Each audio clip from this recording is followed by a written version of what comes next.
Good evening, ladies and gentlemen, and welcome to episode number 43 of the Primetime Rundown interview series powered by StreamYard right here on the Eastern Observer. I'm Ian Schraier, and as we continue our dive tonight into the athletic communications industry, it is my pleasure to welcome the Associate Athletic Director for Strategic Communications at Stony Brook University, Adam Rubin. Adam, thank you so much for joining us tonight.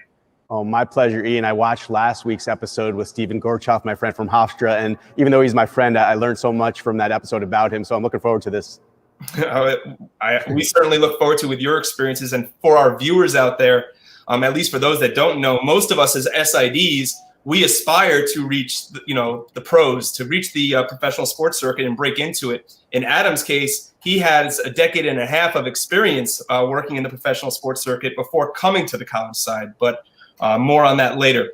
But before we begin, we certainly want to invite our viewers to place a question in the comment box through whatever platform you might be watching tonight's interview. And we would certainly like to try to get to those questions at some point during tonight's discussion. So please be sure to drop a question into the comment box and we will certainly try and get to it. Adam, first question, we've asked this on all of our interviews, and we certainly want to continue it with you. It's been a very interesting 8 months, to say the least. How have these 8 months been for you? Well, certainly we're really excited next week to hopefully get the basketball season going. It'll be our first game since March. Thankfully, personally, my family's been healthy, so I'm very thankful for that. And as an athletic communications staff at Stony Brook, we've been fortunate to have been spared a lot of the layoffs or any layoffs or furloughs, which have afflicted a lot of the other people in our industry. So feel very, very fortunate about that as well. And I'm really thankful for our staff. They're performing at such a high level. I look at like our analytics from October, and we're matching the engagements and the impressions we did last October, 2019, when we had games going, which tells you what a good job they're doing. I guess the one sad thing that I ought to mention is one of my friends, Anthony Causey, who a lot of people know in the New York area as being the sports photographer for the New York Post, passed away from COVID several months ago, and I really feel for his family. Anthony was such a good friend to so many people in the industry. You see all the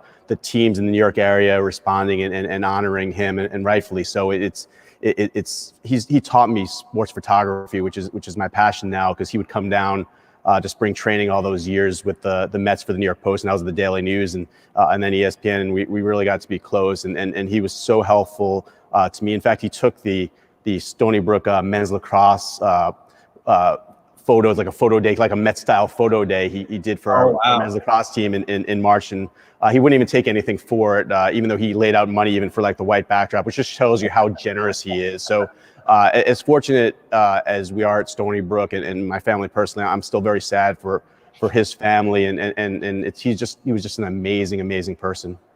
Yeah, our deepest condolences. I remember when the news broke that we had lost Anthony Causey to COVID-19, and it was great to see the devotion that the Mets and the Yankees, both local baseball clubs, did for him to basically put, at least in the Mets case, to put a cutout at his old spot. For you, Adam, have you been working virtually? Have you been on campus? Has there been a combination of the two? And also, have you found yourself to be more or less busy as a result of the pandemic? Well, we've been back in person at least part-time since August, and now the staff is here full-time with basketball season games hopefully starting next week. And we've as far as workload, we were pretty, I guess we'll get into it at some point, but a lot of the approach we've taken is kind of a journalism approach. Having been in the pros, I would analogize it to maybe like Mets.com, where we're creating a lot of in-house content about our own teams. And that's been the case even without games. Certainly it's been more challenging without games going on since March, but we've been doing a ton of feature stories, profiles of alumni, really delving into our student athletes' stories, and it's paid dividends. As I mentioned, our website traffic really is dipped only marginally, and our social media engagements have matched or exceeded what we did even with games going on a year ago. So I think our staff has really performed at a high level and been busy, even though there hasn't been a game for 8 months. Yeah, I think we all miss the home games, and we're kind of ready to get back to the game day grind, so to speak. But it's incredible, the ideas and the content that we're all trying to come up with at this point. And we're seeing a lot of furloughs, a lot of layoffs as a result of the economic hardships that we're all suffering as a result of the pandemic. So that's great that at Stony Brook you guys are finding ways to keep the content rolling, whether it be through alumni, player profiles. At Adelphi, we've been doing the exact same thing. So it's great to see other schools doing the same. Yeah, no. I mean, just an example, our two stories we did recently that were really well received video-wise. One of our men's lacrosse players, our face-off person, is also a boat tender at a nearby marina, where he basically takes people to their boats and stuff. So we tagged along with him for a day and did a profile of him. One of our swimmers, Jessica Salmon, is studying marine biology. So we went out on a marine research vessel from our School of Marine Science with her and did a package on that. So we're finding the angles to do and really taking a journalism type approach to what we do. And I know a lot of schools are doing that now, but it's really helped serve us where we don't have the game stories and advances and things like that to turn out. Sure. Let's backtrack now. Let's start off with the beginning of the Adam Rubin story. You were born in the Bronx, and you were raised on Long Island, a few towns west of me right now, actually in Belmore. Can you describe what your childhood was like for our viewers, as well as what really grew your love of sports as a child? Sure. Well, I'm about to date myself in terms of age, so you're gonna if the gray hair didn't give it away on the sides, you're about to find out how old I am. But I moved to Long Island, to Belmore, entering the third grade, which coincided with the Islanders winning the first of their 4 Stanley Cups. So it tells you how old I am. But when the Islanders win Stanley Cups when you're 6, 7, 8, and 9 years old, you kind of get hooked by sports, and you kind of get hooked by the Islanders and hockey particularly. So, I mean, to this day, even though I covered baseball for 15 years, hockey is my first love and the sport I really care about the most. I actually, I don't know if I ever mentioned it to you, but I actually part owner of a minor league hockey team in Birmingham, Alabama, which is the team I covered in the 1990s when they were East Coast Hockey League team in the 90s in Birmingham. So it's a thrill to be involved with the Birmingham Bulls now, and still when things before pre-COVID, I was still playing deck hockey out in Farmingdale, and right before that, inline hockey in Old Bethpage as well. I was gonna say I never knew that about you. I find that so interesting that hockey's actually your first love when you did a decade and a half working on the professional sports beat in baseball. I have to ask, I mean, is your favorite hockey moment the Bobby Nystrom goal? What's your favorite Islander moment then? Oh, you know what though? I was so young then. Those are the teams that I recall them winning, but the vivid memories are more kind of like the Pat LaFontaine era and then the Pierre Turgeon era. So sure. My jersey. My jersey was always 77. I still wear 77 to this day for Pierre Turgeon. And my brother used to have a 33 Benoit Hogue jersey. If I don't even remember these names anymore, but yeah, that was quite a while ago. So from Long Island, you went down to the local Philadelphia area. You started school. You went to college at the University of Pennsylvania. You earned your bachelor's degree from there in economics in 1995. Doesn't seem like a route that would really take you down the professional sports aisle, so to speak, that you majored and graduated with a degree in economics. So before you attended Penn, or I should say as you attended Penn and decided to major in economics, what was really your long-term career plan with a major in economics? Well, when I go speak to journalism classes now and I tell them, you don't need a journalism degree to go into journalism, the professors cringe. So I try to say it very, very nicely, but when I went to, I was always, even though I got kind of drafted to do, this is really, really old, but I got drafted to do my high school yearbook. I was always more mathematically inclined in high school and things like that. So it made sense to go the business route and got into Wharton and decided to attend Wharton. But even before I got to Penn's campus, late in my senior year, that summer, entering college, the Daily Pennsylvanian, the student newspaper at Penn, sent a new student edition home with an ad about how to join the sports staff. And I joined the club baseball team when I got to Penn, but I also joined the student newspaper. And I realized time-wise with Wharton, I couldn't do both. So I had to make a quick decision about whether to go kind of the cover sports or to try to play club baseball, and probably not very well. So I went the sports journalism route and got hooked by it so quickly that even though I proceeded to complete the degree at Wharton in economics, which actually served me well even to this day, even like when I was covering the Mets with doing stories about the Wilpons and the Madoff affair, just having that Wharton foundation always helped, even though I went into journalism. Well, my next question was going to lead into the fact that you wrote for the Daily Pennsylvanian. When you got that opportunity to write for them, did you initially go, work into sports, or were there other areas of the university that you were covering it initially? No, I was always exclusively a sports reporter at Penn at the Daily Pennsylvanian, but I was pretty serious. So we did our share of media investigative stories. I still remember the time the Penn sports teams were really successful, and a lot of the other schools in the league were jealous, and they started writing columns about how Penn was dipping admission standards to let in certain athletes. So I actually was an investigative reporter even back then, and was able to get the Ivy League uses something called an academic index to decide what schools could let in what student athletes at what rate and things like that. So someone leaked me those numbers, and I kind of demonstrated how Penn was playing within the rules and things like that. So even back in the day, I was kind of an investigative reporter. I still remember. I don't know if the sign is still hanging on the Daily Pennsylvanian wall, but Steve Bilski was hired as Penn athletic director all the way back in like 1993 or 94, I want to say, and we actually at 30th Street Station, the night before the press conference, we actually was there. We sent a reporter and a photographer to 30th Street Station in Philadelphia, which is the equivalent of Penn Station in Philadelphia. And as he's coming up the escalator from the Amtrak train, we're snapping photos of him before the press conference, and had an interview with him the night before the press conference. So we were serious journalists back then. You had mentioned about the fact before actually we jumped on the interview tonight, you had kind of had a short discussion with me about the history of Penn sports and how the pedigree of Penn sports, especially in the Ivy League in football and basketball. And while you were there, the men's basketball team under the now acting athletic director at Temple and historic head men's basketball coach at Temple and first at Penn, Fran Dunphy, won 3 straight Ivy League championships while you were there. The last time they won an NCAA tournament game, you were a student at Penn. What was it like? And I'm specifically asking more about men's basketball here. What was it like covering those games at the Palestra and having the opportunity to see such a successful program? The Palestra is an unbelievable place. If you've never gone to a basketball game, once everything subsides, I would really encourage you to go there. When I wasn't covering the games, I had front row, first seat at midcourt seats where you can literally stick your foot out and trip the referee. You're so close to the court. Basically, I still remember the basketball team had Matt Maloney and Jerome Allen on it, both of whom played in the NBA. Jerome Allen now, he obviously got in a little trouble recently, but he's I think an assistant coach with the Boston Celtics now. Literally, they lost the final Ivy weekend of my freshman year at Columbia. Then the rest of the time I was there, they proceeded to win 43 straight Ivy League games. 14-0, 14-0, 14-0, 3 straight years. Couple that with the football team at the same time with Mark DeRosa, the former Atlanta Brave, Chicago Cub, as the quarterback. He was on the baseball team, but also was on the football team as the quarterback.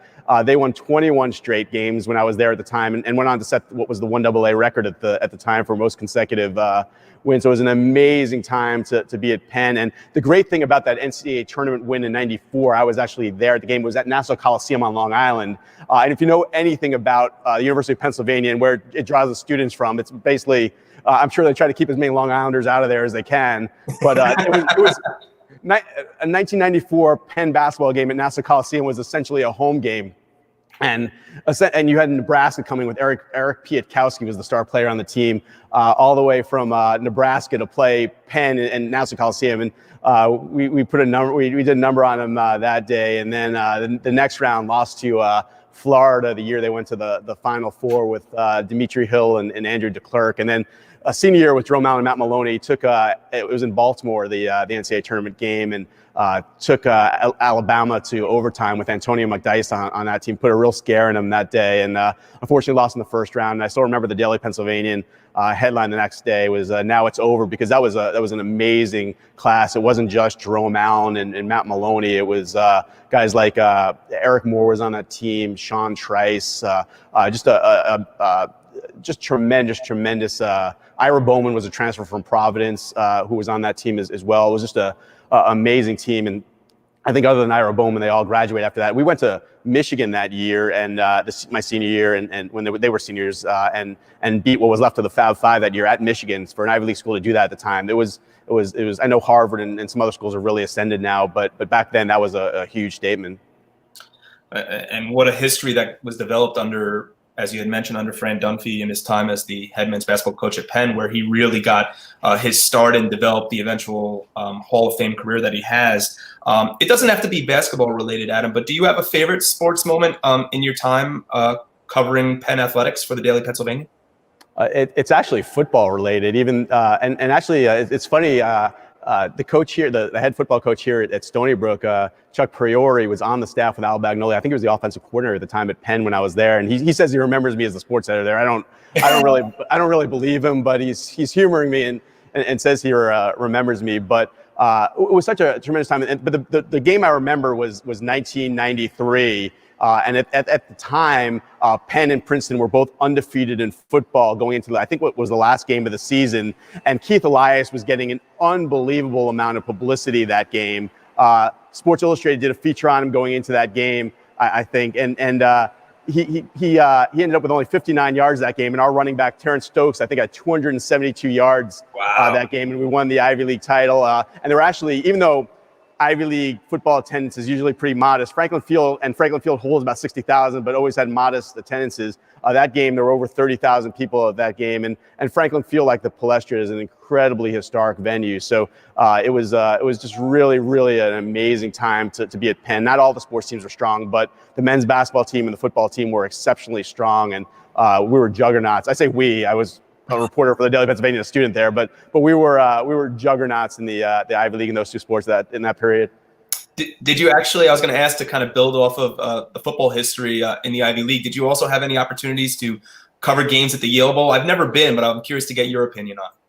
You know, I want to say I did, because the way the football schedules worked, where it was basically home every other year, and basketball. I know I've been to Payne Whitney Gymnasium at Yale. I think they may have refurbished it since then, but in the 90s, it was kind of like a cathedral kind of look to it, because and that was one of the great things about working at the Daily Pennsylvania. It was almost like a fraternity in a way. We would all basically pack up, rent a couple of vans, and just go to wherever the road games were. And they had, the Ivy League played, at least at the time, I don't know if they still do, Friday, Saturday. I think they still do Friday, Saturday road games.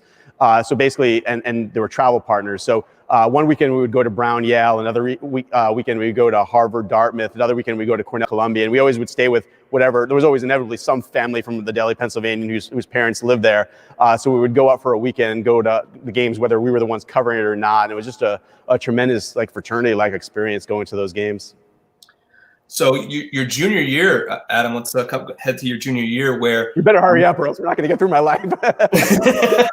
Well, I mean, you have a lot of great experiences in college, and we certainly don't want to miss out on talking about any of it. But your junior year at Penn, you study abroad. I should say you study domestically abroad, and you head down to Alabama, and you actually, during the fall semester of your junior year, you take classes at UAB while you're pursuing internships. Your junior year. So you took classes at UAB, which allowed you to graduate on time from Penn. And as a result, the internship that you had led to your first full-time job as a reporter for the Birmingham News. So looking back, I mean, what can you tell us about your experience in that first job writing for the Birmingham News? And was there a mentor during your internship experience that really helped you along the way?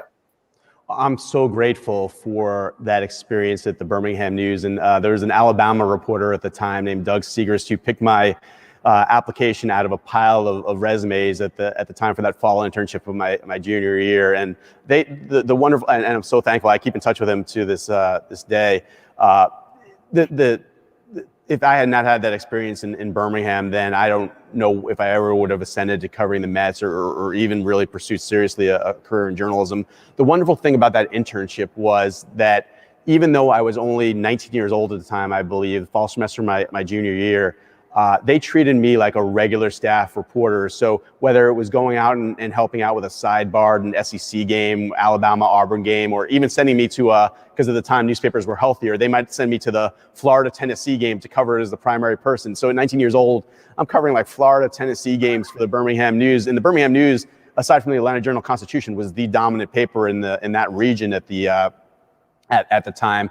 Or they'd send me to a smaller college game, like a Sanford football game. I would do high school features during the week. I'd cover the minor league hockey team, maybe do a Barron's, the White Sox AA story at the time. So they treated me during that internship like I was a regular reporter there. And when I came back to the Daily Pennsylvanian after that in 1994 to be the sports editor, I was so prepared for that because of that internship. You kind of skipped off a few pieces here, and that's okay, because I love the fact that you went in depth about your time at the news. You became so well known for your time in the baseball industry, but you just mentioned that you had the opportunity for 5 years to cover SEC football. And if you were there from 95 to 2000 and you're covering Florida, Tennessee games, you're covering Danny Werfel, Peyton Manning. Yeah. So there's certainly something to be said for that.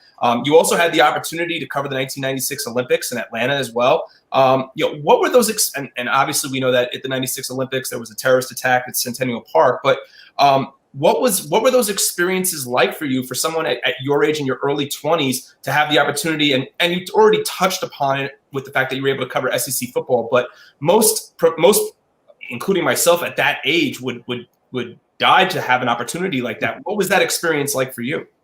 Well, just to backtrack 1 second, I interned the fall semester my junior year at the Birmingham News, and that's the paper that rehired me when I graduated.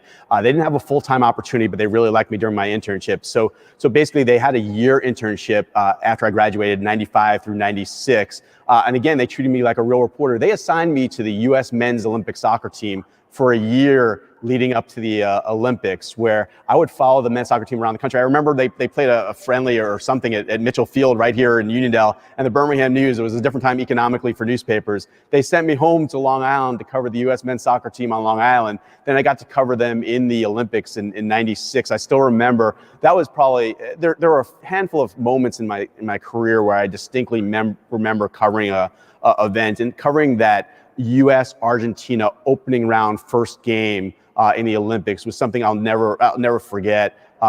U.S. is heavy underdogs to Argentina in that match.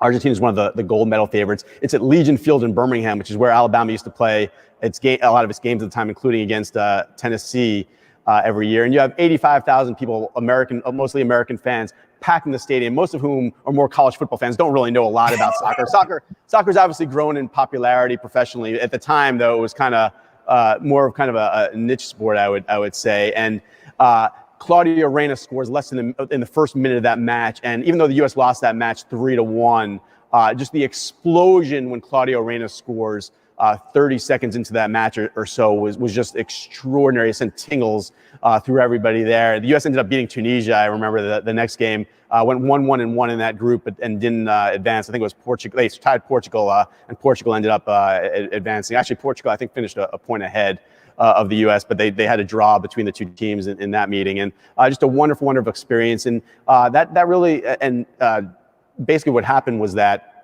I had that year internship in Birmingham, and they like me, but they can't just create a position out of thin air. So they offered me a job on their Metro staff.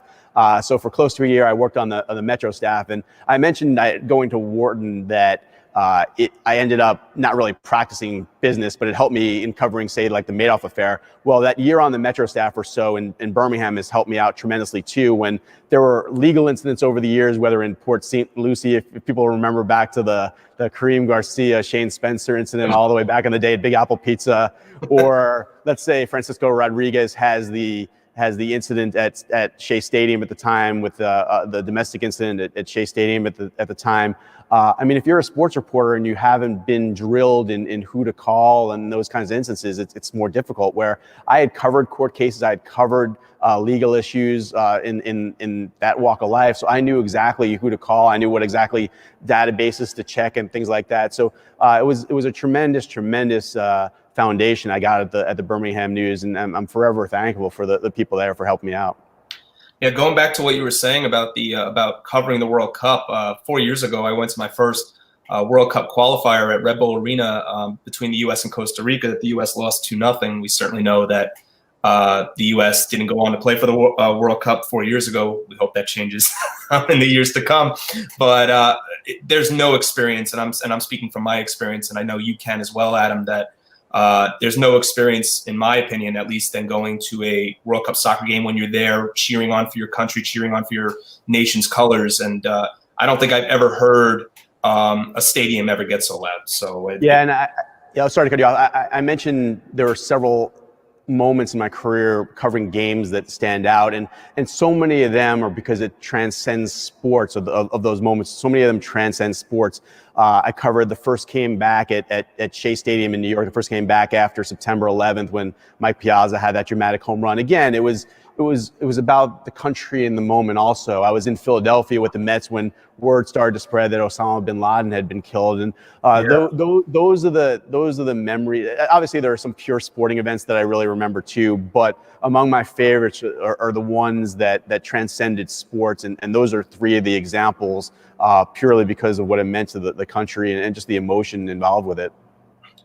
Well, I know we've been touching on it across our first 25 minutes of this interview, but I think our viewers have been waiting for me to break into the discussion when opportunity came knocking for you in 2000, and the Subway Series between the Mets and the Yankees had just ended, and you get put on the Mets beat with a pretty well-known hometown newspaper, the New York Daily News.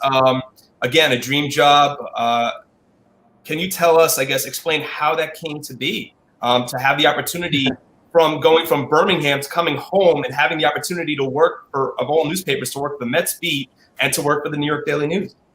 Well, to tell you how important connections and networking are, there are so many qualified people who want to get to a New York newspaper, or at that time wanted to get to a New York newspaper to work. And I was incredibly fortunate. There was a columnist at the time at the New York Daily News, Mark Kriegel, who I didn't even know, but we had a mutual friend, and that friend mentioned to him that I was interested in joining the paper. And he read some of my stuff. And Mark, if you know if anyone's ever met him, can be incredibly persistent. And I regret that we've lost touch, but he literally lobbied the sports editor for a full year to hire me without even knowing me, just because he liked my stuff. He was that passionate about it, which I really appreciate to this day. And fortunately, the New York Daily News hired me. And you ask how I got on the Mets beat. You would think everyone's clamoring to cover a New York baseball beat. There were 30 sports writers at the Daily News at the time. And I can assure you, when the beat came open, what happened was TJ Quinn was on the Mets beat, now at ESPN as an investigative reporter. And basically, they were taking him off the Mets beat at the Daily News to help form or be part of an investigative sports team at the New York Daily News. So they needed a Mets writer at the time. They looked around the staff, and literally, I'm not exaggerating, no one on the staff wanted to cover the Mets. And it wasn't because the Mets were bad or anything like that. They're only 2 years removed at that point from being in the Subway Series against the Yankees. But if you consider baseball, you're on the road 170 days a year between spring training and the playoffs and everything, and 81 road games. And you're working nights and weekends when you're at home. And then the free agency is incredibly hectic. You know, Scott Boras takes free agents all the way into the next spring training. So there's never, and this is pre-social media era being dominant, where it's even more crazy now. So literally, Leon Carter, the sports editor at the Daily News, obviously I had been performing well, kind of in what they call a general assignment role, a GA role, where I would help out Frank Isola with the Island, with the Knicks one day, and Rich Cimini with the Jets another day. He basically said, just do the Mets for a couple years, and we'll rotate you off the beat. And 15 years later, Leon Carter actually got hired by ESPN to run the local sites when they started ESPN Boston, ESPN Chicago, and ESPN New York. And he brought me with him after 8 years covering the Mets for the Daily News. Leon got hired by ESPN New York, and he brought me along with him to continue covering the Mets. So I covered the Mets for a combined 15 years between the New York Daily News and ESPN. But so many people helped me along the way. Mark Kriegel among them, Leon Carter among them. So I mentioned Doug Segrist out in Birmingham, and there's so many other people that I could thank along the way. I would never be where I am and where I got to if not for those people. You mentioned names like Frank Isola, Rich Cimini. They spoke to you and said, give the Mets a shot. You know, take only a couple of years on the Mets beat. You'll be able to go to something else. And you said it yourself 15 years later. I mean, you left after 15 years on the Mets beat to come into college athletics. We'll get to that after. But how many years you had at the Daily News, and you had your opportunity now at any point really to leave the Mets beat. What made you want to stay on the Mets beat as you transitioned to ESPN? Well, I'm a very, at least as a reporter, I was a very, very competitive person, and that certainly satisfies your competitive streak. There is nothing harder sports-wise than covering a New York baseball beat. I'll go toe to toe with anyone who has issue with that, who's a journalist anywhere.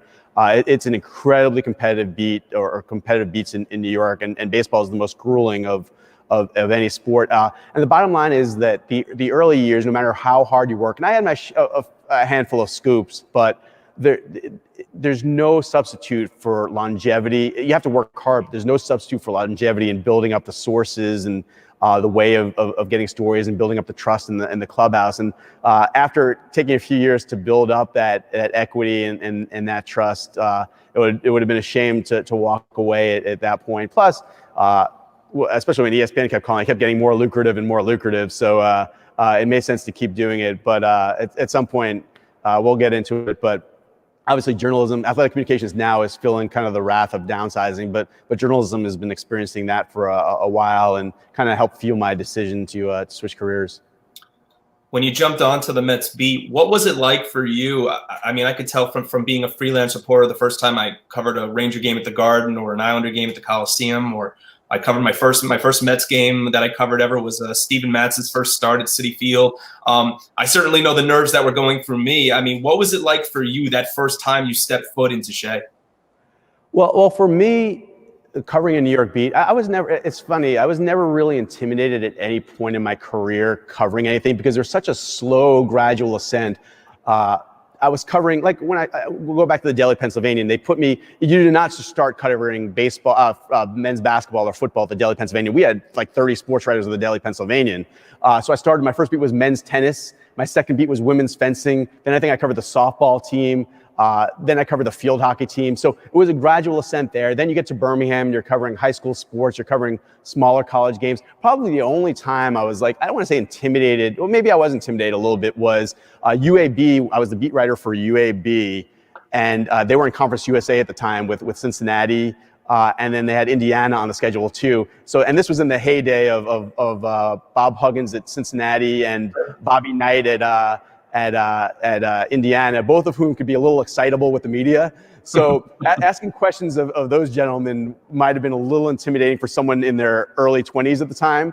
But for instance, I covered the White Sox AA team, and when I was covering the White Sox AA team, the Birmingham Barons, the Birmingham News used to send me out to Tucson, where the White Sox spring training was at the time. So I got exposure to the White Sox clubhouse, even when I was still a reporter in Birmingham, and I always gravitated towards the friendlier face, the people who passed through Birmingham were always very nice to me.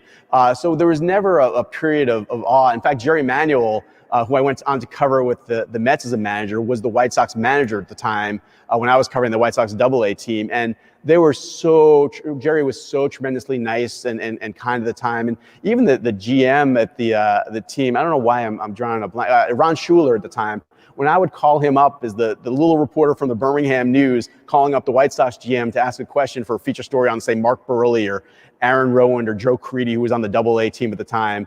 And he would call me back a second later and give me great quotes and stuff like that. So by the time I got to the Mets beat, it really wasn't that intimidating because I'd been around baseball for several years, and including major league players and major league clubhouses.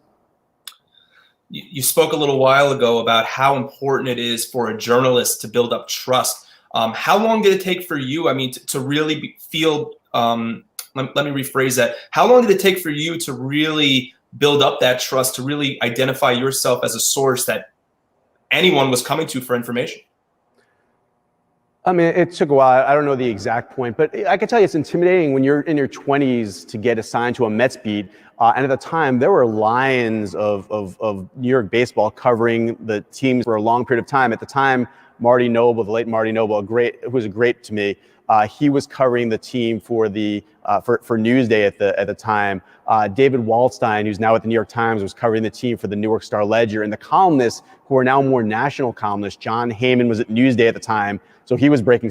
He was in New York at the time, so he was breaking stuff at the time. Joel Sherman, obviously still at the Post, still doing national stuff, but he was more of a New York-centric baseball columnist at the time. He was breaking stories there. Was a columnist, Larry Rocca, at the Star Ledger at the time. Mo Rocca's brother, actually, if you know the comedian. Sure.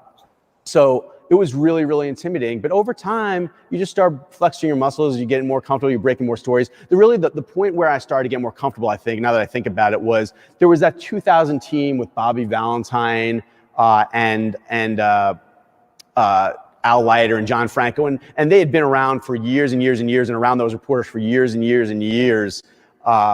When I got on the beat, it was toward the tail end of their careers, so I was never really going to ingratiate myself to them the same as people would cover them for 15 or 20 years. But then things started to turn over. Art Howe came in as the manager, and then Willie Randolph, and 2005, Omar Minaya comes in, brings in Carlos Beltran and Pedro Martinez and those kinds of guys, and they started calling up the David Wrights and the Jose Reyeses. So that started to be in my wheelhouse because there was no built-in advantage for there's still advantage for the older reporters who knew some front office people and knew scouts and things like that. But the playing field started to, let's say, level a little bit.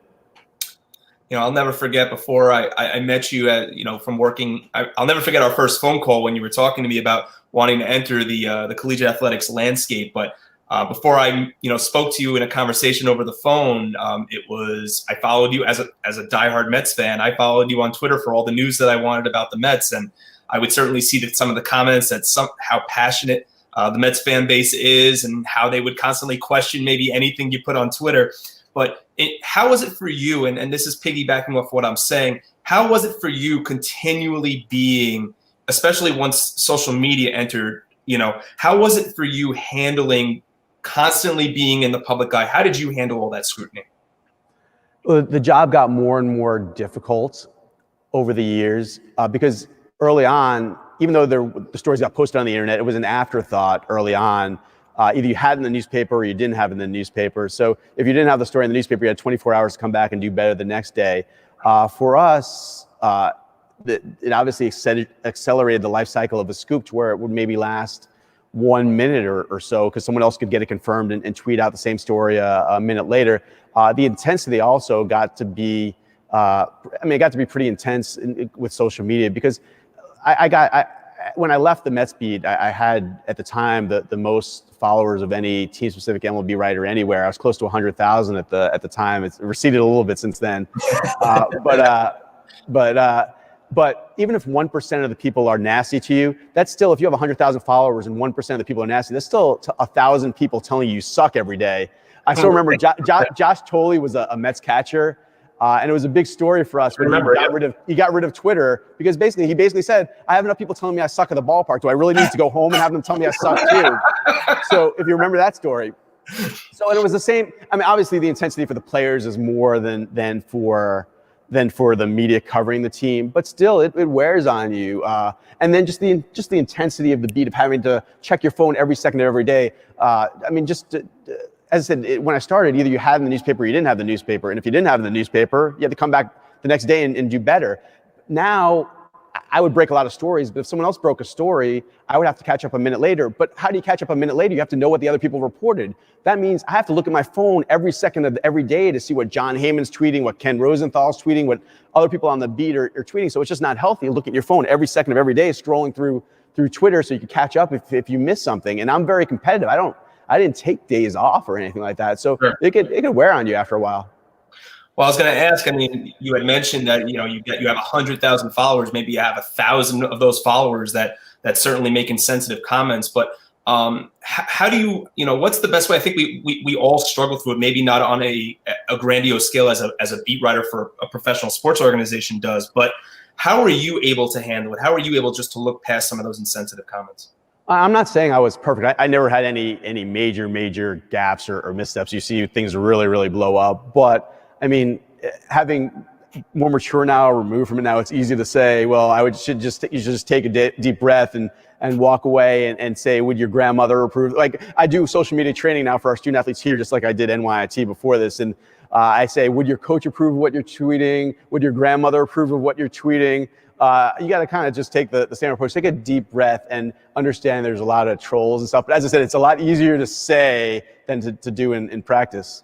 But just remember you represent something bigger than yourself. So just keep that in mind and understand that even if you're tempted, people are just trying to get a rise out of you, and there can be repercussions for you if you respond the wrong way.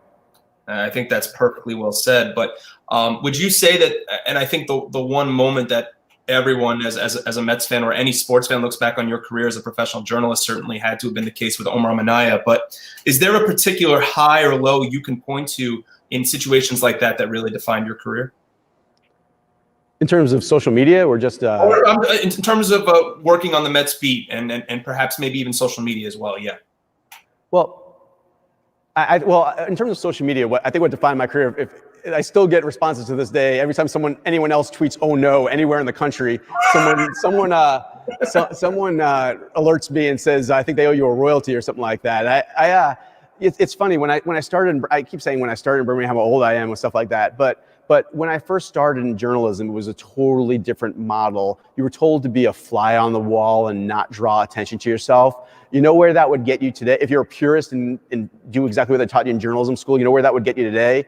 Pushed out of the industry. You have to draw attention to yourself now. You have to make a name for yourself so you could drive traffic to your website. Otherwise, you're not going to be employed. So sticks like the oh no thing, and for people who don't know what that was basically anytime Twitter I guess Twitter instantly gets pushed out to your phones, where if you're watching the game on even cable, or if you're watching the game on DirecTV or whatever, there's like a 7-second delay, 10-second delay. So literally if I'm at the stadium and I see something bad happen to the Mets, if I tweet out, "oh no," I don't know how many people, I guess a lot of people look at their phones at the same time they're looking at their TV screens. But I would tweet "oh no" before something bad happened on the screen with the Mets. And people pretended like they didn't like it. People would pretend to get upset, but I think it really entertained people. So, and I wouldn't do it constantly, but like if something really dramatically bad was about to happen, like the Mets Armando Benitez was pitching and they was about to give up a game, blow a save and give up a game deciding home run. I tweeted "oh no" as he gave up the home run, and it hadn't happened on your screen yet. Yeah, in the moment people are upset with me, but in retrospect, people laugh about it. So we've mentioned it a few times. In all, you spent 15 years on the Mets beat. I kind of want to ask you some of your favorite moments and some of your favorite times, during that. I mean, it was a long time, 15 years. Do you have the Mets, I wouldn't say endured a lot of success in your time on the Mets beat, but certainly 3 seasons that stand out have to be 2000, 2006, 2015. It doesn't have to be one of those 3, but do you have a favorite season that you vividly remember among all of them? Well, I arrived in New York actually from Birmingham, December of 2000. So I missed the Subway Series, but did get to the World Series the next year when the Yankees were playing Arizona and Mariano blew the save in Arizona. So that was the first World Series of about 12 or 13 straight that I covered. You would think that 2006 season being on the brink of the World Series or 2015 going to the World Series would be the year I would say for favorite moments. And I remember those vividly for certain reasons. David Wright and Jose Reyes on the first one. I still remember the photos of them I guess it was Shea Stadium at the time, chopping on the cigar on the field. That's an iconic photo to this day, the young David Wright, Jose Reyes photo, and just seeing how happy they were, that made that special. And the other 2015, I still remember because David was threatening to be like a Don Mattingly type career where never won a World Series, never got to a World Series, whatever. And 2015, I still remember David, how beaming after the NLCS clincher at Wrigley Field, just seeing David underneath the bowels of Wrigley Field, just how happy and smiling he was. So that was just a favorite memory for me too, because our careers kind of followed the same arc. He was a minor leaguer when I was just starting covering the beat, and he kind of retired, or his career was fading as my career in journalism was fading as well. But long way of saying my actual favorite season was 2005. It was the new Mets, because obviously things under Art Howe in 2003 and 2004 were struggles. And then Omar Minaya comes on board and he signs Carlos Beltran. He signs Pedro Martinez. He flirts with Carlos Delgado, who they end up acquiring the next year. And 2005 was really the launching point. I actually wrote a book about that season. It's the only sports book I've ever written. And Pedro, Carlos, and Omar is the name. I didn't come up with the name. The publisher at the time came up with the name, which I don't think was the smartest name ever. But it was just a really fun season to write about.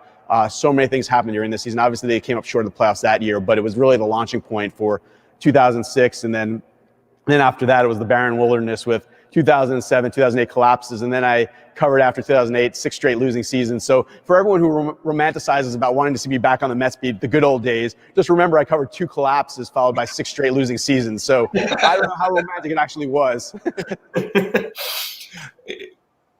There are a lot of Mets managers, I would say. Well, maybe not a lot, but certainly the one that had the longest tenure was Terry Collins in your 15 years on the beat. Terry, in my time covering the Mets, certainly, he was a lot of fun to be around at a press conference or in the locker room. Do you have a favorite Mets manager from your time on the beat?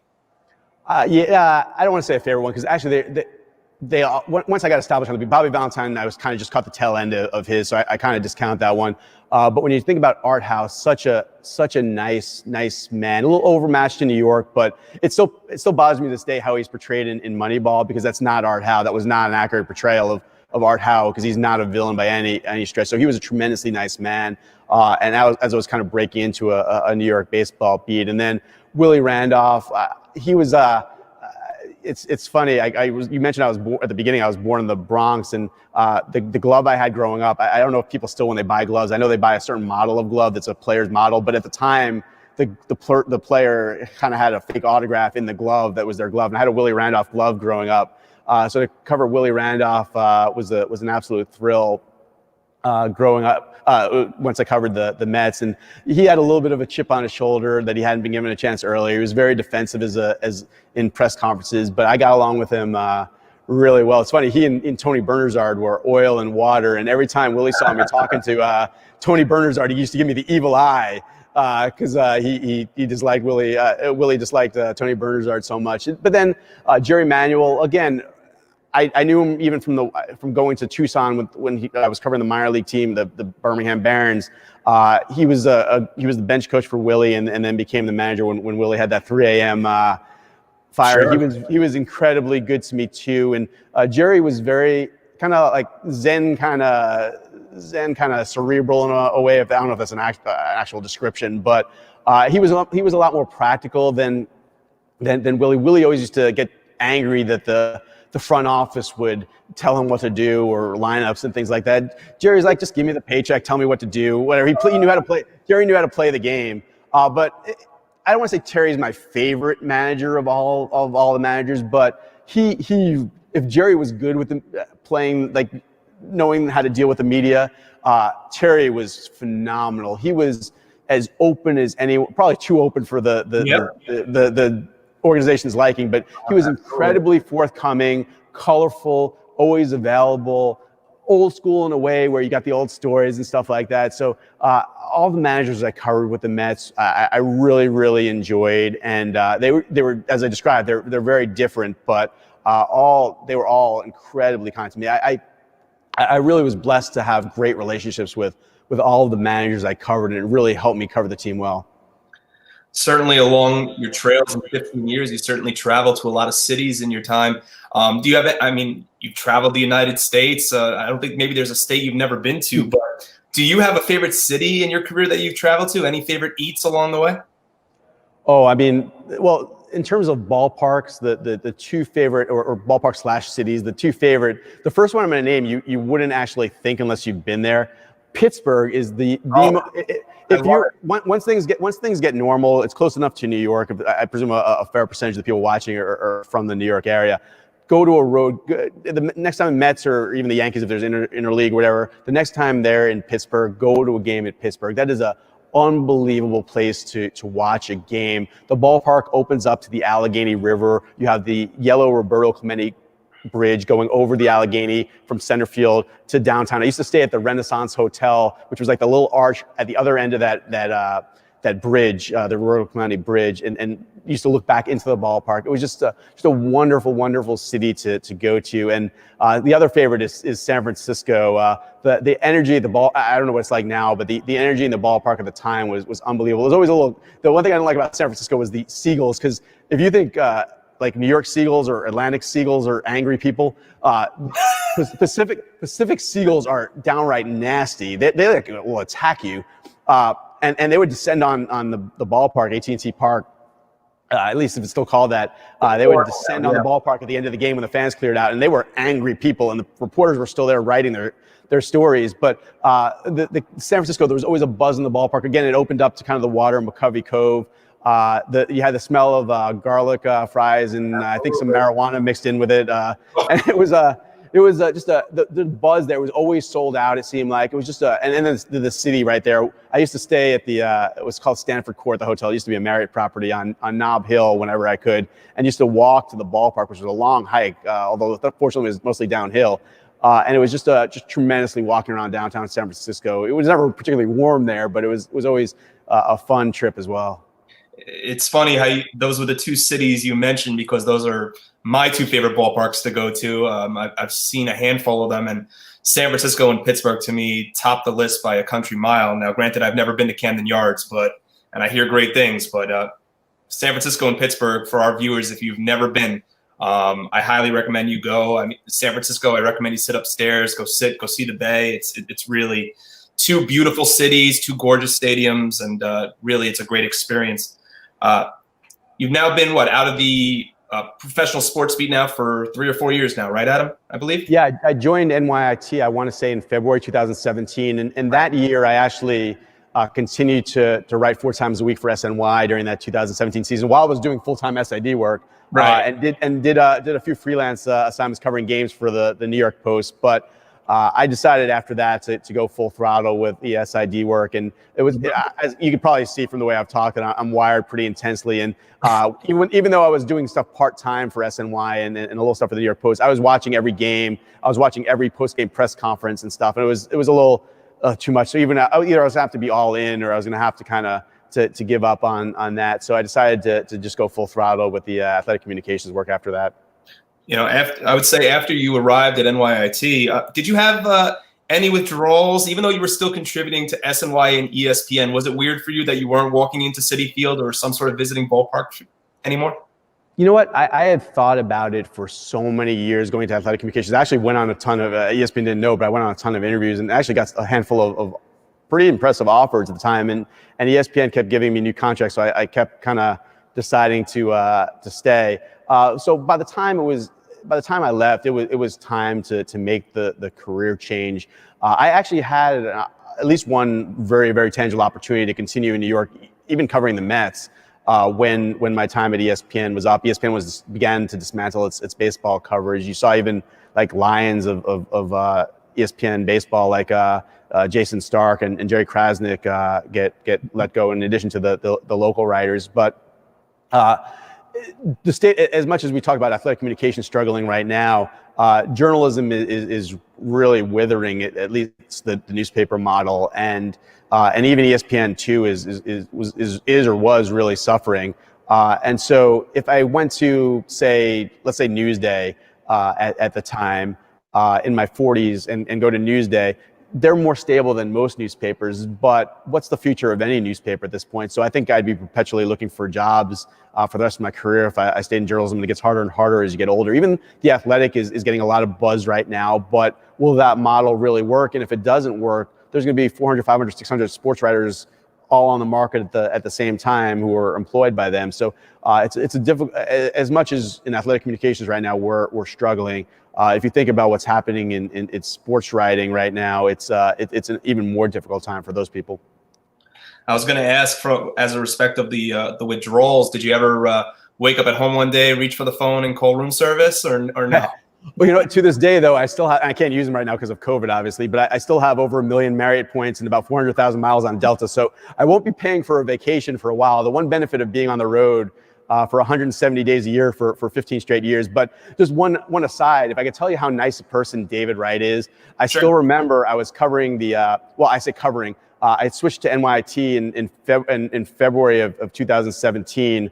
And shortly after that, the NYIT women's basketball team is in the NCAA tournament, actually playing at Adelphi of all places. And I get a call during spring training from none other than David Wright, just saying that he regrets that I'm not there for the first time in 16 years and just wishing me well and stuff like that. And to tell you how nice David Wright is, for him, you can see, what's happening in the country right now. Journalists aren't always held in the highest esteem these days, and obviously there's a strata where players are kind of different than the journalists, and they're not for the most part friends. So to have gotten that respect was really nice. In fact, David later that year, or actually I should say a year or two later, once we hired Frank Calanato at NYT as the baseball coach, came at my invitation to a baseball practice for us, and I'm forever grateful for that too. David, I list so many people who were nice to me over the years, and David is off the charts nice. He's, if not the nicest person I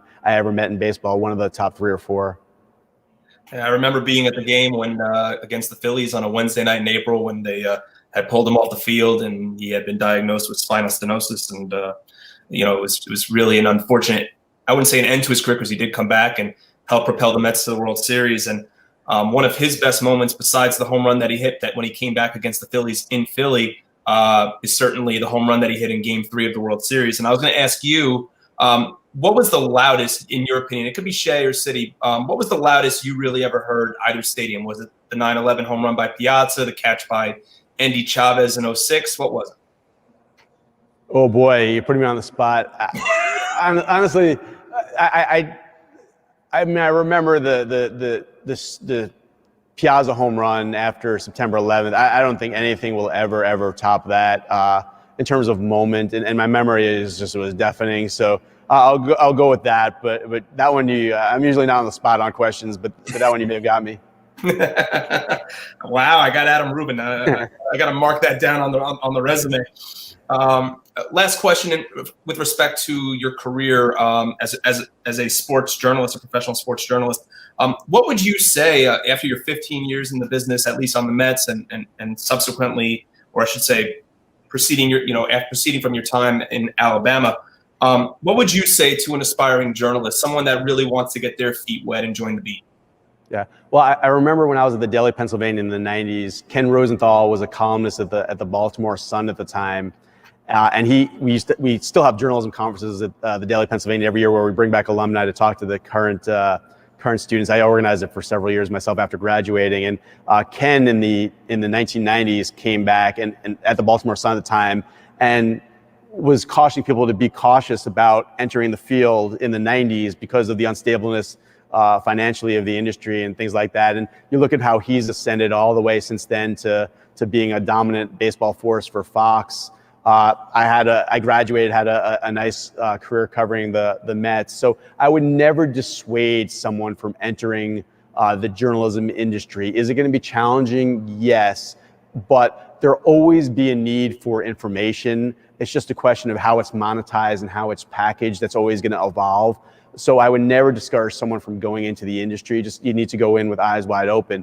But that said, there are so many opportunities if you're entrepreneurial to really make a name for yourself with low barriers to entry. You're doing this report 20 years ago, 15 years ago, to be able to produce this kind of thing would have been unheard of without like a big entry cost. Now it's a pretty reasonable investment to be able to do something like this. So if you're creative, there's always a way. There'll always be needed for information. And what I would say too is don't discount the working on the team side, the athletic communication side at the college level, because college athletic communications has evolved so much since I was in college. It used to be pitching stories to the newspaper and preparing the game notes for the media and that kind of thing, and receiving calls from the media. And don't get me wrong, if the New York Times or ABC or CBS does a feature on Stony Brook or before that NYT, it's great for us to amplify our message, but so much of it is creating our own content these days to reach our audience.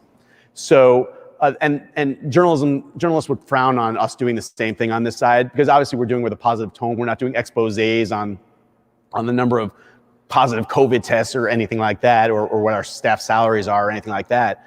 But the skill set is really very similar. And the way athletic communications evolved, it's a perfect avenue for people who have journalism backgrounds or studying journalism. So whether you're working for Mets.com or you're working for an athletic communications department creating content, whether it's video content, the skills of a journalist are going to be needed no matter how the industry has evolved. So I would never dissuade someone from going into journalism. Just remember, you're in the information industry, and while the information mode may change, there'll always be a need for that information. Would you say in hindsight that the business has changed at all? At least the athletic communications business? I'm sorry, the athletic communications business? No, the journalism business. I meant to preface that. Yeah. I mean, obviously, I can't even remember the names of them now. Like ESPN had Grantland. There were a lot of long form websites, and those stories those stories are very valuable to journalism, investigative news pieces. But at the same time, they take a lot of investment. They take a lot of man hours to produce. And they may not result in the clicks to monetize it. So there's a disincentive for newspapers or journalists in general to produce those really good features or really good stories or investigative pieces that take a long time. You don't want to. The opposite is clickbait, but not clickbait, but things that drive traffic or the things that incentivize people to come to your website.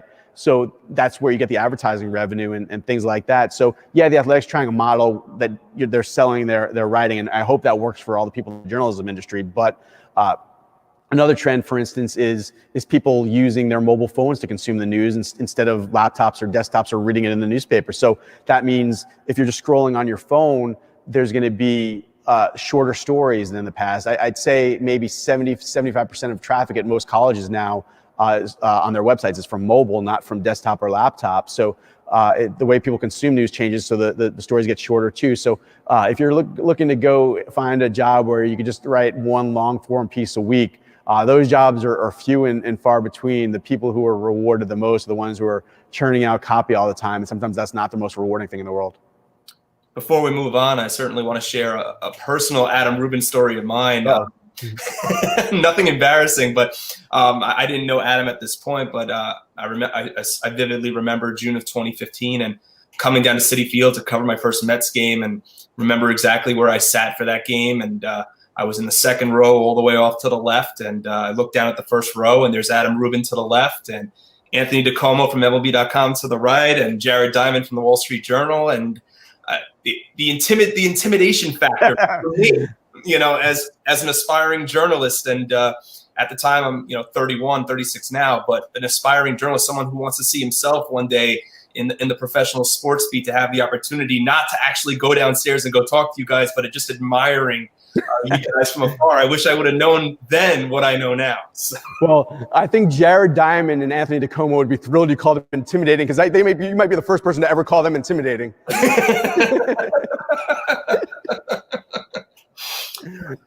So as you had mentioned earlier, Adam, that you departed the professional sports beat in 2017. You're named the assistant athletic director for strategic communications at New York Tech. 15 years on the beat. What drew the move? Most SIDs aspire to go pro. What drew the move? What made you want to work in collegiate athletics? Well, for people who followed me on Twitter over the years with the Mets, they'll know that my brother, he actually just stepped down recently, at least for a year, give a hiatus. He was the MacArthur High School basketball coach for 14 years, the varsity coach. He was the division JV coach in Levittown before that. But I was basically his SID for 14 years when he was the varsity coach there. I would send stories to the weekly Levittown Tribune. The best written stories, I will tell you, in the Levittown Tribune were the MacArthur game recaps over the years that I was submitting. I would take photos of his games and put them on Facebook or so for the parents. I would do program for his game tournaments. So I was an SID for that long before I was ever doing it as a career. And so I knew I would enjoy it. Obviously, I don't want to say that what I was doing for MacArthur High School basketball on a very limited basis was the same as what college SID does, but I knew I was going to enjoy it. In fact, in 2015, the year the Mets went to the World Series, my brother's high school basketball team won the school's first playoff basketball game in about 10 years or so. And at the time, I was more ecstatic about my brother's high school team winning playoff basketball game than the Mets going to the World Series, which tells you how much emotionally I invested in, and it's what it means to be kind of on the team side, kind of living and dying with every moment, as opposed to kind of chronicling someone else's moment, which is what a journalist does. So I knew I was going to enjoy it. I mentioned that I was on the road for 15 years, for 170 days a year, and then working nights and weekends when I was at home. So obviously that was intense, and I could have used a break from that. But that alone, I don't think was the motivating factor. And also I mentioned about how social media made it a nonstop 24/7, have to look at your phone every second of every day, unhealthy kind of job. So that was part of it. But I think the primary thing was that the journalism industry is literally crumbling. That model, working for newspapers or working for media outlets.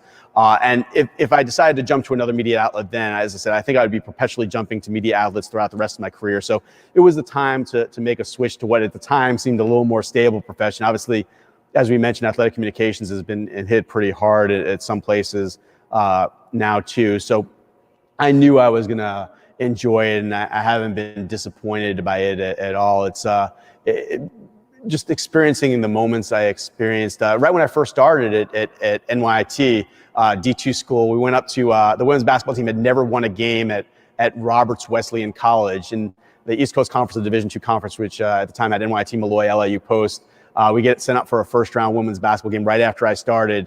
at Roberts Wesleyan, where we never won a game. The women's basketball team wins that game and advances, and ultimately makes the NCAA tournament, like I mentioned, to play at Adelphi in the NCAA tournament. And to be on that bus ride back overnight, 7 hours from Rochester back to Long Island after that win, you wouldn't think that would be very enjoyable, a 7-hour overnight bus ride from Rochester back to New York. But seeing what it meant to the young ladies on the team to win that game, advance, and keep their hopes alive, and when the tournament was over up there, to have advanced to the NCAA tournament, having been on that bus ride going home, you could see why even the Mets going to the World Series, where you're chronicling someone else's moment versus being part of a moment, being the part of the moment was so much more attractive. I mean, I'll be the first to say it in agreement with you, Adam, to see the student athletes smiling, the rewarding experience of watching the student athletes win and getting to cover something like that, there's just nothing like it. And that's why today we're in the field that we are. Transitioning from the journalism side to really what athletic communications is, the public relations side, what was really, because you didn't really get your feet wet anywhere else, as an SID. So what was really the biggest adjustment for you professionally that you had to make? Well, I'm very thankful, as I mentioned, to Stephen Gorchov, even though he's now with the rival. I'm at Stony Brook, he's at Hofstra, but we were friendly when I was covering the Mets, and he was the Hofstra SID at the time, obviously. So before I started, the one thing anyone who's in athletic communication knows, we're segueing now to Genius for NCAA stats, software entry during games. But at the time, it was an exclusively antiquated program called Stat Crew. And I know it's something you could pick up, but I knew nothing of it whatsoever. So Steve and I went over we were getting close to the spring seasons when I got hired. So I went over to Hofstra, and he and his assistants gave me a crash course in baseball, softball, Stat Crew, which I remember. And then my first week I was at the Stony Brook, I should say Stony Brook, the NYT women's basketball team and men's basketball team were playing at Malloy. So Kelly Thompson and Patrick at McCormick at Malloy gave me some tidbits about how to post to Presto. We were Presto at the time before we switched to Sidearm for our website provider. And so those kinds of things were things that you needed to learn. But I'll give credit to Dwayne Bailey, who was the athletic director at NYT when I got hired, and is now, I think, the CFO at Louisiana Lafayette for athletics. And he, to his credit, he saw the value in creating content and knew if I was tied during the games to the stats entry program, whether it was Stat Crew or Genius, that I couldn't create content during games. So he would freelance out at a nice figure for us to hire, whether it was Adam Gudis, who's a kind of a local former SID, who's now a teacher, to enter the stats during games, which would free me up to take photos during games, write stories during games. So we went from NYT when I arrived, they were posting maybe a press release 3 hours after the game that was kind of a press release form, to basically a rapid reaction, like a Met-style rapid reaction. Literally, people marveled the second the game was over at NYT. There was a story posted about it with a photo from that game. Then we'd sub it out with quotes and things like that. So we really instituted a journalism approach right away. And then I got to hire a couple really talented graduate assistants who have gone on to nice things since completing their GA positions at NYT. And once I had a team in place, we really took off. You're going on now your fourth season. You're second at Stony Brook, but your fourth season overall in the sports information field. Would you say in this short time that the sports information field, athletic communications, we wear so many titles in this business, has the sports information field for you really grown into a labor of love? It's something I love. It's funny. I'm going to insult a whole bunch of SIDs when I say this, but everyone told me how hard, work-wise, hours-wise, it consumes being an SID. I'm probably the only person who came into the industry and thought it was relatively relaxing because of the amount of hours I put in covering a baseball beat in New York. Literally, when I was covering a baseball beat in New York, I would stay up till because I would write what was called a morning briefing, basically an aggregation of everything everyone else was reporting that would get posted like 6 a.m. So I would stay up after covering a Mets game, producing all the Mets content for that night. I would stay up to like 2 a.m. and write the morning briefing for the next morning that posted at 6 a.m. Then I would sleep. By 7 or 8 o'clock, I was up again and producing content like a minor league report for daytime content on the website, and then rinse and repeat. So literally, I was getting in season, I was getting 5 hours of sleep a day and working 18, 19 hours a day. So as much as I respect the workload in athletic communications, nothing anywhere in the world compares to a New York baseball beat. So I actually felt like I could exhale a little bit ever since then. And I hope I didn't insult anybody, but just one thing exclusive to being a New York baseball writer. Speaking of working in professional baseball, you had mentioned this earlier, but we'll bring it up again, that you had spent some of your time, your head baseball coach at New York Tech is a New York Tech alum and a former Major League Baseball first baseman, Frank Catalanato. And before you left Tech, the spring before you left Tech, you basically closed out your career there with an opportunity to go to the Division II College World Series. This coming after Tech had been a Division I program, an independent Division I baseball program for a couple of decades. So what was that experience like for you? I mean, I know you had seen some World Series on the grand stage in terms of Major League Baseball, but what was it like going to the Division II College World Series? Well, I'll say this, that I mentioned how much it meant to me to my brother's high school basketball team winning a playoff game for the first time in his career, the first time in the school's history in about 10 years or so. And I mentioned what it was like watching the women's basketball team when I first arrived there, clinch an NCAA tournament berth, and then make and the bus ride home.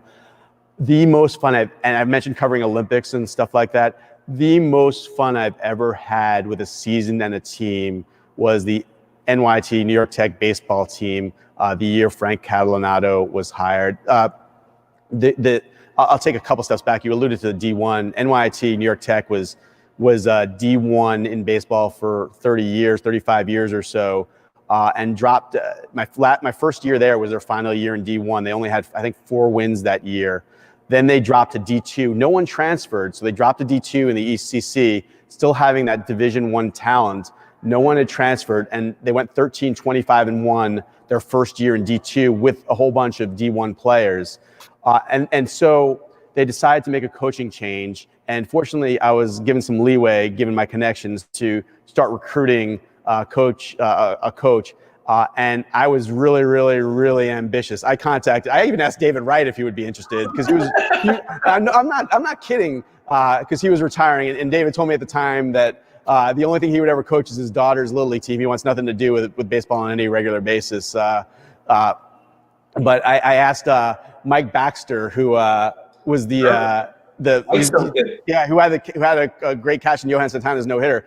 He was the Vanderbilt recruiting coordinator at the time, and obviously Vanderbilt is a juggernaut program now. So a year or two earlier, I may have been able to get Mike Baxter, but the one I really wanted, and someone will attest to this, when we first knew we were going to make a coaching change, Junior Salazar ran the facilities for athletics at NYIT, and I asked him if you could pick one person anywhere who would who could be who we could get to be our head coach, who's maybe borderline attainable, who would you want to recruit?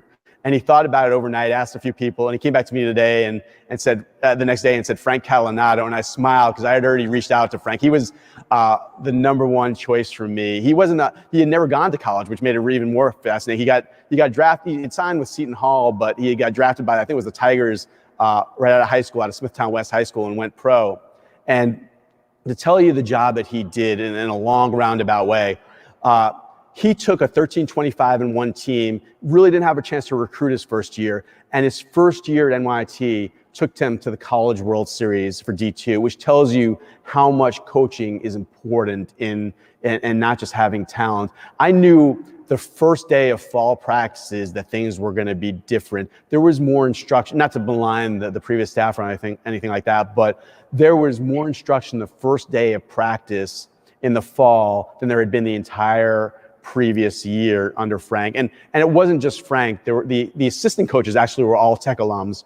Chris Rojas, Jimmy Gales, and Ray Gianelli were all on the staff along with Frank Battaglia. So they had one former college coach, Frank Battaglia, who had been a coach at Queens.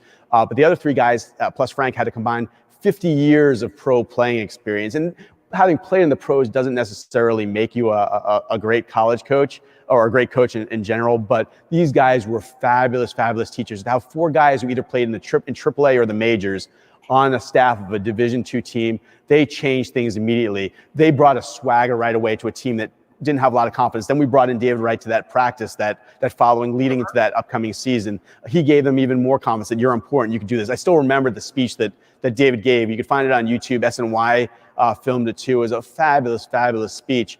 And it set the tone for going to the College World Series that year. I still remember just going to the College World Series, just having clinched, we were decided underdogs that going into even the regional. We were the 5 seed in the regional and went through everybody to get to the College World Series, and we just outslugged people, and it was just a phenomenal experience. And it meant so much to me because I saw how beaten down those kids were from being D1 to going to D2 and not winning games through no fault of their own, then getting the proper coaching in there and what they achieved that first year. It was just miraculous. And it pains me to see, and I'm sure we'll get into it in a second, but it pains me to see what happened to NYT athletics, because they were on the verge of building a juggernaut at NYT. And I know it's not a great time to be looking for a coaching job right now, but some school in the area is going to, because he has a young family or family still in school, is going to scoop up Frank Calinado and his assistants as a baseball coach in the near future. And they're going to inherit, or they're going to get a phenomenal staff that's currently free agents. I could not speak more highly of them. Well, I guess right on cue, the perfect segue is you had left New York Tech for Stony Brook in December. A few months later, we hit March, and COVID-19 hits its peak, and all athletics across the country shuts down and, cancels the NCAA Division I tournament only a few days before Selection Sunday. And, you fast forward to summer, and in August, New York Tech says that they're going to be temporarily, obviously in the wake of all this economic crisis, in the wake of COVID-19, that they're going to temporarily shut down all athletic programs for 2 years. Even though you were at Stony Brook at the time, you had given 2 years of your career to New York Tech. What was it like for you hearing that news? Yeah, I was just very sad for all the coaches there, and particularly for the student athletes there, because honestly, I know everyone thinks they would want to be at a D1 school and be at Notre Dame or be at Florida State or Alabama or wherever. I could attest, and it's no disparagement to Stony Brook, but I was the sports information department with a couple of GAs at NYT, so I lived and died with every single team there every day, and I had no more fun than when I was a D2 SID. So it pained me for all those kids, and I as much as they said a 2-year hiatus due to COVID, the school has some underlying financial issues, and they even turned off the athletics website, which is painful to me, which that gives you a little insight into whether 2 years from now it may actually be back. So it's certainly painful for all those kids. I particularly all the teams, but to watch the baseball team and what they had built. I mean, EJ Cumbo, for instance, is a guy who almost won the national batting title. He hit, I want to say, like 450 for us at NYT the year we went to the College World Series. To watch him transfer to Tampa, which may be the defending national champion, was painful to me. I just saw 3 of our players from NYT transfer to Franklin Pierce. There's some guys scattered. We're actually, I can't say anything about it, but I think we might end up getting one person here at Stony Brook too. It's just painful to see those people have to scatter and find new homes, and some of them aren't going to get new homes. This is the end of their college career, because there's a limit to how long you can keep extending college just because you keep having more eligibility. So it's really sad for the entire department. But the baseball, it hit me particularly hard because they were really on the precipice of being the East region. It's a lot. When we went to the College World Series, we got our butt handed to us a little bit. The pitchers from like San Diego and Tampa, they were just a different breed. They walked in throwing 95 miles an hour and 6'5", even though they were D2 pitchers. And I think it opened the NYT baseball staff with the kind of players they had to recruit, not just to win the region, but to be nationally competitive. And they were starting to recruit those kind of players. So I really feel like given a little more time, they would have been the dominant force in the East and a national title contender. So it's just really painful. I certainly hope and wish New York Tech all the best, and hopefully, they come back sooner than they anticipate. Let's shift the timeline over to Stony Brook. And when you arrived at Stony Brook, as I mentioned in December, you arrived right in the thick of basketball season. We fast forward the timeline again to March. The women's basketball team is having a record year. They're on the verge of winning, the precipice of the cusp, so to speak, of winning an America East championship, have an opportunity to go to the NCAA tournament for the first time ever. And then on the eve of Stony Brook hosting the America East final, and if anyone's ever been to Island Federal Credit Union Arena, it is a gorgeous facility. Can you take us really through those first couple of months at Stony Brook and what happened, on the eve when the NCAA decided to cancel the season? Yeah, obviously when you started a new job after 3 months, you don't want to start having to work remotely for the next 8 months with your new staff. So not have any sports to cover, games to cover. So it was certainly an interesting experience. Obviously there's larger thoughts in the nation than that plight. But again, you really feel badly for that women's basketball team because they had won 22 straight games at one point during the year, the longest active winning streak at that point in the country. They started getting votes in the national poll. They were one win from their first NCAA tournament, like you mentioned, and to see the season plug pulled like that was just heartbreaking. I still remember that I'm sure everybody at every NCAA institution experienced a similar thing. Our athletic director had gathered the student athletes who were around to talk to them about kind of the plans for what was going forward, and it went from maybe not having fans in the arena to not having an NCAA tournament to an entire spring seasons canceled too in a matter of minutes. So it was just a crazy sequence of events. And at the time, people thought maybe you get your year of eligibility back, but people thought their college careers were over and stuff like that. So it's certainly a very emotional time. And I think they'll be doing documentaries about that for years to come. I wish we had, having been a former journalist, I know I was relatively new at the time and I didn't really know a lot of people. And so I didn't want to violate kind of people's privacies and stuff like that. But one of the things I'm kicking myself about now, looking back, is we should have been rolling tape on a lot of those meetings the athletic director had with the student athletes and things like that. So we had a lot of footage so we could do kind of a retrospective on that era at some point. And we don't have a lot of that footage now that we ought to have. Well, hindsight's always 20/20, right, Adam? No, definitely. I'm sure even my journalism career, I could tell you a million things I wish I would have done differently now that I know how it would have evolved. Well, I could certainly imagine your answer to my next question. The season's tipping off next week. Thanksgiving's here, and the start of the season is scheduled for the day before. And I can only imagine, what's your level of excitement right now? Yes, we haven't had a game at home since I don't recall whether the men's basketball lost in the American East semifinals or the women's basketball win in the American East semifinals came last. But regardless, it was mid-March, our last game. So it's literally more than 8 months since our last game. So knock on wood, you see every day things coming up that kind of thwart games. But November 25th for both our teams will be the season openers in 9 days. So hopefully everything remains. Our student athletes have behaved or responded incredibly well under difficult circumstances. We've gone out for our other sports are all completed practicing for the fall, which and sent home if they could get home to finish classes remotely at this point.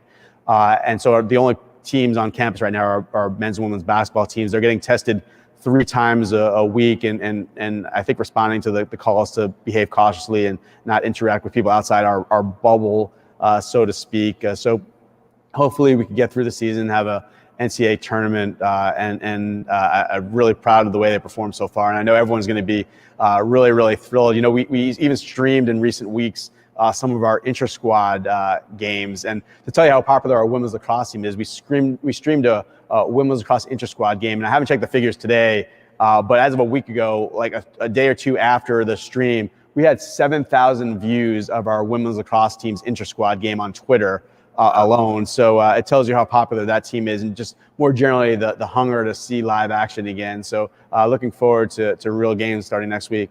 Well, I was going to say to you, it helps that the Stony Brook head women's lacrosse coach is a legend at Adelphi and Joe Spallina. So I just want to engage in a few final questions with you here, Adam. First, I would ask you, as you look back on your whole career, and who has really been your biggest inspiration in life to help you achieve the goals that you have? Oh boy, I mean, I can name a million different people who helped me along the way. There's people I didn't mention that the names probably wouldn't mean anything to anybody, but I still think about my time at the Delhi Pennsylvanian when I wanted to get into the journalism industry. And like you asked me some advice for people today about how to get into the journalism industry. When I was in my teenage years as a freshman, sophomore at Penn and thought I wanted to go into this, I had no earthly idea how to actually pursue it. And there was a a lady at the time at the Philadelphia Inquirer, the big newspaper in Philadelphia, Arlene Morgan, who was the recruiter for the Philadelphia Inquirer at the time. To tell you how good the economy was at the time, newspapers actually had recruiters to get talent. Now they have hatchet men to fire people, but back in the day, they actually had recruiters to add to their staffs. And she was so kind and just told me all the pointers, even though I wasn't going to get hired straight out of college at the Philadelphia Inquirer, one of the biggest papers in the country. She helped me and basically was the one that kind of helped me get to places like the Birmingham News as a launching pad for my career. Then I get to Birmingham, and I mentioned Doug Segrist was the guy who picked my application out of a pile to get the internship. But I literally went down to Alabama, being from Long Island, 1,000 miles from home. And I know people go off to college, but when you're from Long Island, you go down to Alabama a few years after My Cousin Vinny comes out and stuff like that. It's kind of an interesting time in your life. And there was a guy, Ron Ingram, who was the prep sports editor at the time, the high school sports editor at the time at the Birmingham News, who treated me like his own son when I was first down there at 19 years old and made sure I was okay all the time. So still grateful to this day. He's now talking about me transitioning from journalism to communication side. Ron is now the head of the communications for the Alabama High School Athletic Association, and Doug Segrist works in communications for a bank. So a lot of really good people who have gotten pushed out of the industry. Tom Arenberg, who was the sports editor at the Birmingham News at the time, is now a professor or a researcher at the University of Alabama. So all those guys really, really helped me, and countless others there. And then so many people at the New York Daily News helped me in my career. The legendary baseball columnist Bill Madden was so influential in my career. So many of my early stories that had my byline on it were his scoops. So there's as a funny aside, Bill used to tell the story preceding me getting there. But obviously, if I'm writing a story and I'm using a source, and Bill's telling me to write the story with his source, you have faith that he's telling you the right thing, but it's still your name on the story. So he told the story to me once that someone asked him, someone like in my shoes asked him, well, who's your source? And Bill's response, I'm your source. But he was such a tremendous influence in my career, and I learned so much from him. I still, Anthony McCarron covered the you see him still on SNY. Sure. Anthony McCarron was the Yankees beat writer for the Daily News when I was the Mets beat writer. And literally, I mean, I said I wasn't intimidated early in my career, but still covering a New York baseball beat when you're going up against titans in the journalism industry in New York who've been covering it for 20 years, and you're kind of going into it cold. You need a little help early on. And Anthony, before we went to spring training that year, he went to Tampa with the Yankees. I went to St. Lucie with the Mets. I took him out. Well, he took me out to lunch probably because he was making a nice salary at the time, and I probably wasn't. We went out to lunch, and he gave me some pointers. I still, to this day, I just moved recently closer to Stony Brook, and I still, to this day, have the yellow steno pad with the notes that he gave me. I actually take a photo when I switched careers. I think I took a photo of the page with all the notes he had given me back 20 years ago about how to cover a baseball beat. And I sent him the photo and says, I still have this to this day. So, I mean, and then Leon Carter was not that people want to hear all these names, but Leon Carter was a sports editor at the Daily News, and then my sports editor at ESPN. And then there's so many people who helped me once I got to the athletic communications field too, and even before to help the transition. Stephen Gorchov was very helpful. I know Stephen last week mentioned Tom Reardon at UNC Wilmington. Well, Tom is an NYT alum and took a liking early on to what we were accomplishing at NYT. So we got to converse. And I actually called him even this past week to run something by him and ask him a question about something in the industry that I wasn't overly familiar with. So there's so many people that helped me throughout the years. Obviously, Dwayne Bailey, the athletic director who hired me at NYT. I mean, I could go on and on and on. The GAs at NYT, Brendan Bowling and John Piersos, were beyond extraordinary. John's now, I think, a TV reporter in Watertown, New York, while Brendan just got a job with IMG Learfield doing graphic design. So many guys helped me in my career that I'm so grateful for. I asked you this question from your days, in the field of journalism. I'm going to ask you the question now as an SID. I would say during these, uncertain and trying times, we're seeing a lot of turnover in the business. We're seeing a lot of schools not hiring. How would you tell an aspiring SID to really keep their head up during this difficult time? I mean, it's not easy, obviously. But the same thing as journalism. There's always going to be a need for information. It may have to be leaner and meaner, just like journalism all those years. They kept saying do more with less. So the journalism industry may be ahead of the curve in what's headed for athletic communications, where maybe the Division II, Division III model applied to D1, not at Power 5 schools, but at the other schools. That may be the model at some point, where it's a lot leaner and you have to rely on GAs and a lot more student help. And maybe you have to be a little more realistic with the content you can produce because of the economic model that's going to be in place. But there'll always be a need. And when you're young, take advantage of the fact that you can still be on your parents' health insurance, and even find like a GA position where you could get your a stipend and hopefully housing and a meal plan and just serve your time. That internship I had, that year-long internship in Birmingham, I still remember, paid $350 a week. And granted, $350 a week in the 1990s goes further than $350 a week these days, but still $350 a week is $350 a week. So sometimes early on you have to bite the bullet. Unfortunately, it's not fair, but that's the realities. But the good thing, and it applies to journalism also, is that as it becomes more tough financially for institutions like it does for newspapers, they're more apt to go young, because young, it kind of correlates with cheaper, which is unfair to older people who end up getting pushed out of the industry because people don't want to pay for that experience and that insight, but it does benefit people entering the industry. I got to ask, Adam, aside from your busy schedule, I mean, during the 8 months that we've all been home, have you taken on any hobbies? So you said you've moved a little closer to Stony Brook. Any new hobbies, projects? You take on any Netflix? Anything that's piqued your interest during quarantine? I'm not a huge Netflix person, although I did start watching. Well, two things. I'll confess I've watched. I don't know if it's manly to say I watch HGTV over the years, but I do like HGTV. So I started watching on Netflix. There's a show, Grand Designs, which is based out of the UK, that I really enjoy. And on Hulu, I started getting into Starship Atlantis. What is it called? Stargate Atlantis. I started getting into that as well, and just kind of, I actually got in a lot better. Not that I was in poor shape, but I got in a lot better shape too, because I've done CrossFit for several years now. The Mets strength and conditioning coach Jim Malone, at the time I was kind of getting off the Mets beat, was recommended doing CrossFit, so I started getting into to CrossFit. So obviously you can't go to the gym during what was going on with COVID during the height of it in New York, but I did.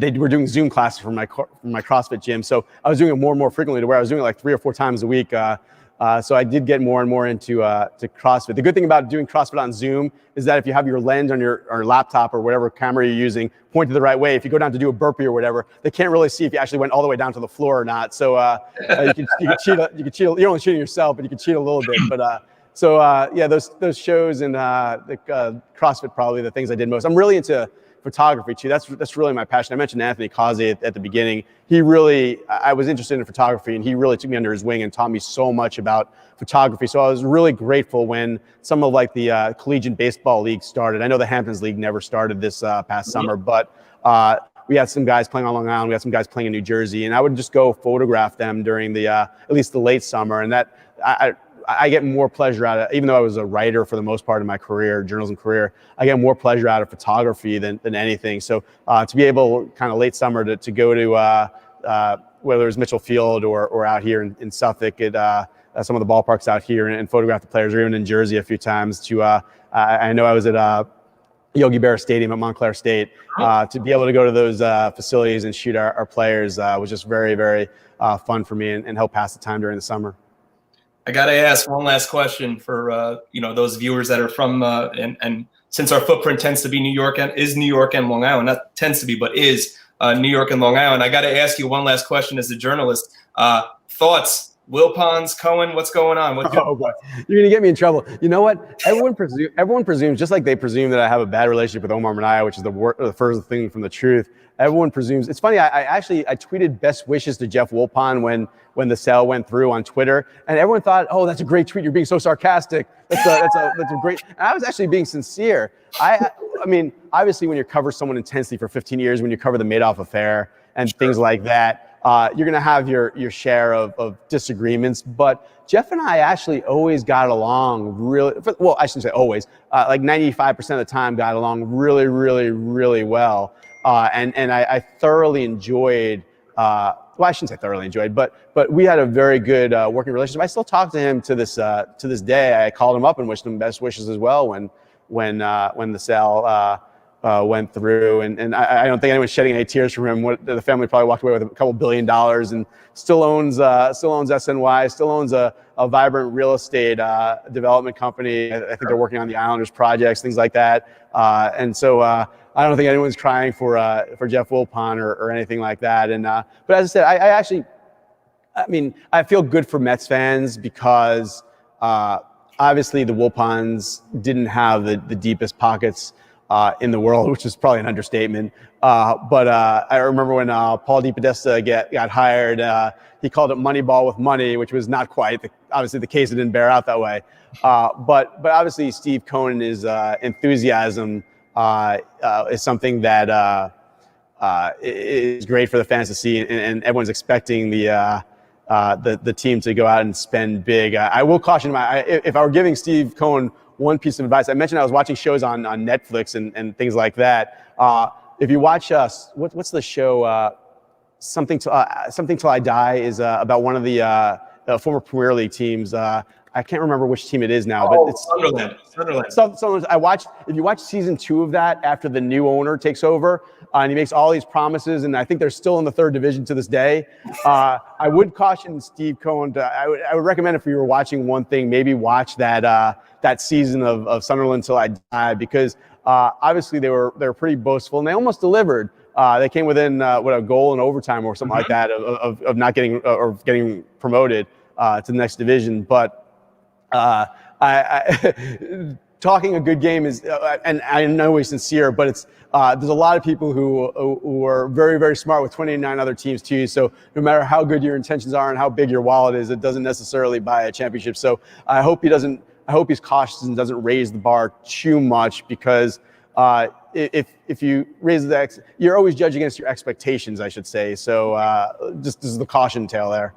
I would say that there's probably no better way to end this show for at least the baseball fans that are watching than something controversial from Adam Rubin to the Mets. I don't know if that was. I don't know. If but you know what? I will say this with the Mets over the years. Like, people always would ask me for predictions. If you take the under with the Mets, you usually get borne out right. So as I said, I covered 2 collapses followed by 6 straight losing seasons. So I'm maybe inclined to be a little more pessimistic, but I'm happy for Met fans. I know they're going to invest in the team. I know Sandy Alderson's a really bright guy, and I'm interested to see what he does now with a budget to work with, how cautious he is, because he's a cautious guy. He's not going to just throw around $500 million for a contract because they have it. So I'll be interested to see what if it is Moneyball with money, what it actually turns out to be. And I wish everyone there the best, because I still have a lot of friends. David Newman just got rehired as the head of marketing and communications there.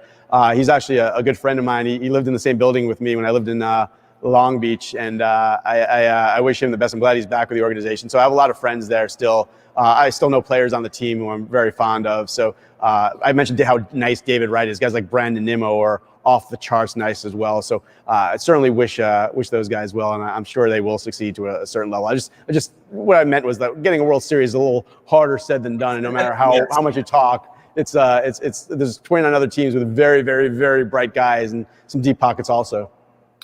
Well, Adam, certainly for the last almost hour 40, we certainly can't thank you enough for coming on and really divulging all of your experiences between your time in college to where you are now. We truly appreciate it.